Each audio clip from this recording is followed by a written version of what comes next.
Goods and services exchange करना business में बहुत ज्यादा इम्पोर्टेंट होता है। मीन्स अगर एक पर्सन परचेज करता है किसी भी गुड्स को और सेल करने के पर्पज से करता है तो वो तो हमारी क्या होगी बेटा, बिजनेस एक्टिविटी होगी। बट अगर कोई भी पर्सन अपने पर्सनल यूज के लिए किसी भी थिंग को परचेज कर रहा है तो उस एक्टिविटी को हम बिजनेस में काउंट नहीं करेंगे। Clear? So goods and services का एक्सचेंज होना क्या होता है, बहुत ज्यादा जरूरी होता है। क्लियर? सो नाउ देखिए बेटा, पॉइंट 3, रेगुलरिटी इन डीलिंग। क्या होनी चाहिए बेटा, डीलिंग में रेगुलरिटी होनी चाहिए। मीन्स आप जो भी सेल परचेज कर रहे हैं वो रेगुलर बेसिस पर होना चाहिए। In reality business is that economic activity which is done regularly.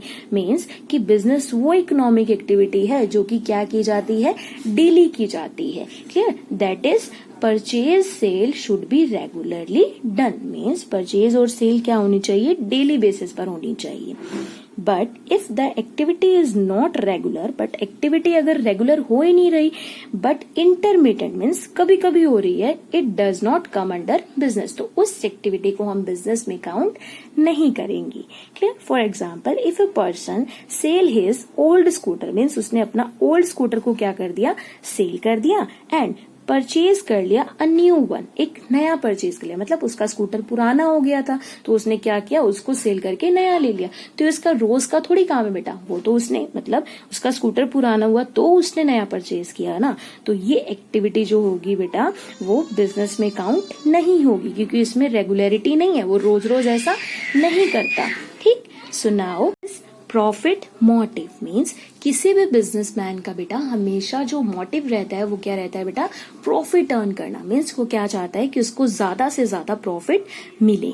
Clear? So देखिए बेटा, in order to consider any purchase sale as business it is essential that the purpose of the person concerned is to earn profit। Means वो ये कह रहा है कि वो अगर बिजनेस में सेल परचेज हो रही है तो उस पर्सन का जो मेन मोटिव होना चाहिए वो क्या होना चाहिए बेटा, प्रॉफिट को अर्न करना होना चाहिए। ठीक है? उसका मेन ध्यान किस पर होना चाहिए, प्रॉफिट कमाने में। और ये तो होता ही है कि हर कोई अगर बिजनेस कर रहा है, एफर्ट्स कर रहा है तो वो किस लिए कर रहा है, ताकि उसको प्रॉफिट हो सके, है ना। But some time efforts to earn profit can result in some loss. But कभी कभी क्या होता है बेटा, जो हमारे प्रॉफिट कमाने की जो भी कोशिशें होती हैं वो किस में चेंज हो जाती हैं, लॉस में। मीन्स कभी कभी हमको लॉस भी हो जाता है। बट जरूरी नहीं है कि अगर लॉस हो गया तो हम उसको बिजनेस में काउंट नहीं करेंगे। हमने तो अपनी तरफ से एफर्ट्स किए ना, हमने तो चाहा था ना कि हमको प्रॉफिट हो, वो तो किसी ना किसी सर्कमस्टांसेस की वजह से लॉस हो गया। बट ऐसा नहीं है कि अगर लॉस हुआ है तो हम उसको बिजनेस में काउंट नहीं करेंगे। देखिए, it can not be said that in case of loss it will not be considered business. कह रहे हैं हम ये नहीं कह सकते कि अगर लॉस हो गया तो हम उसको बिजनेस में काउंट नहीं करेंगे।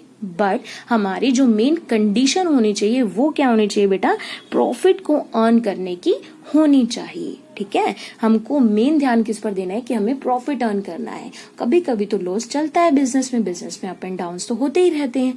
Clear?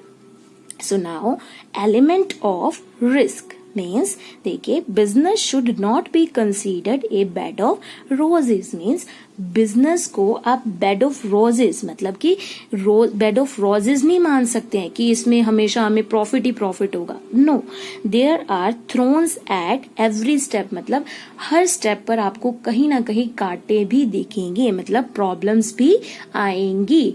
It means that there are problems and these can be sources of loss. Means कह रहे हैं कि इसका मतलब क्या है कि आपके पास बहुत सारी प्रॉब्लम्स भी आएंगी बिजनेस में, है ना, जिसकी वजह से आपको क्या करना पड़ सकता है, लॉस को सफर करना पड़ सकता है। अ लिटिल मिस्टेक और helplessness in finding a solution to a problem can destroy the whole business. कह रहे हैं एक छोटी सी मिस्टेक या फिर सोल्यूशन, प्रॉब्लम का सोल्यूशन ना मिलने की वजह से आपका पूरा बिजनेस पर अफेक्ट हो सकता है, पूरा बिजनेस लॉस में जा सकता है। ठीक है? Hence profit and loss go hand in business like the ups and downs of life. ये तो है ही बेटा कि जो प्रॉफिट एंड लॉस होते हैं बेटा, मतलब जैसे अप्स एंड डाउन्स हमारी लाइफ में आते हैं ऐसे ही बिजनेस में क्या होते हैं बेटा, प्रॉफिट एंड लॉस आते हैं। सो हमको टेक केयर करना चाहिए अपने बिजनेस का कि हम ऐसा कोई भी स्टेप ना उठाएं जिसकी वजह से हमको लॉस सफर करना पड़े।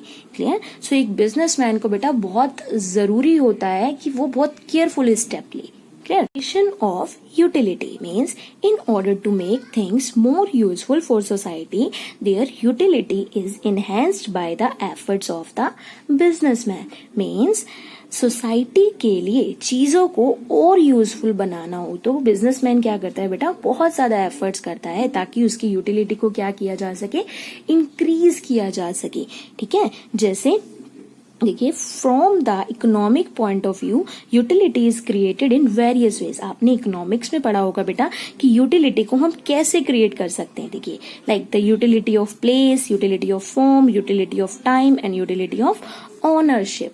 देखिए यूटिलिटी ऑफ प्लेस में क्या होता है, is created by caring goods from the place of production to the place of consumption. Means place की यूटिलिटी क्या होगी कि आपने जिस गुड्स को जहां पर प्रोड्यूस किया उस प्लेस से कि आप जिस गुड्स को कंज्यूम करना है ना, जिस कस्टमर ने, वहां तक पहुंचाइए, तो वो क्या हो गया, ऐसे ही यूटिलिटी ऑफ प्लेस. ऐसे ही form, time and ownership. Clear कि जिसने उस प्रोडक्ट का यूज करना है वहां तक उस गुड्स को लेके जाया जा सके, उसको हम क्या बोलते हैं बेटा, यूटिलिटी. और ये कैसे क्या पॉसिबल होता है बेटा, जब बिजनेसमैन जो होते हैं अपने एफर्ट्स लगाते हैं. Clear. So next, consumer satisfaction most important part है बेटा, बिकॉज आपको पता होगा कि कंज्यूमर जो होता है बेटा, consumer is the king of market. कि कंज्यूमर क्या होता है बेटा, किंग होता है हमारी मार्केट का. अगर कंज्यूमर ही सेटिस्फाइड नहीं है तो हमारा बिजनेस तो चलना इम्पॉसिबल है. तो कंज्यूमर को सेटिस्फाइड करना क्या होता है बेटा, बहुत ज्यादा जरूरी होता है. देखिए the aim of business should be earning profit. ठीक है, हमारा मेन एम क्या होता है कि हमने प्रॉफिट कमाना है, but at the same time that the customer satisfaction is equally important. उसके साथ साथ हमको कस्टमर की सेटिस्फेक्शन भी बहुत ज्यादा इम्पोर्टेंट है, इक्वली इम्पोर्टेंट है. It is useless to think the profit without consumer satisfaction. कह रहे हैं कि प्रॉफिट कमाना वो भी बिना कंज्यूमर सेटिस्फेक्शन के, ये क्या है, बिल्कुल बेकार है. ये ऐसा हम सोच ही नहीं सकते. Even the expansion of business also depend upon it. Means कि अगर कंज्यूमर सेटिस्फाइड हो गया तो हमारा बिजनेस के बढ़ने के चांसेस भी क्या होते हैं बेटा, बहुत ज्यादा हो जाते हैं.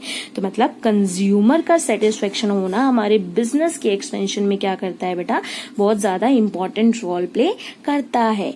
Hence, a businessman should make goods and services available according to the taste of consumer to get success. Means अगर एक businessman को अपने business में success get करनी है तो उसको क्या करना पड़ेगा, उसको goods and services जो है बेटा वो according to customer sale करनी होगी कि जैसा customer चाहता है वैसे उसे provide किया जाए.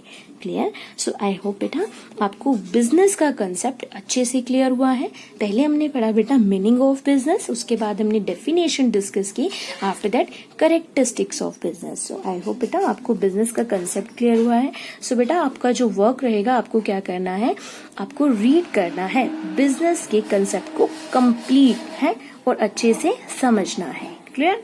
सो थैंक यू बेटा.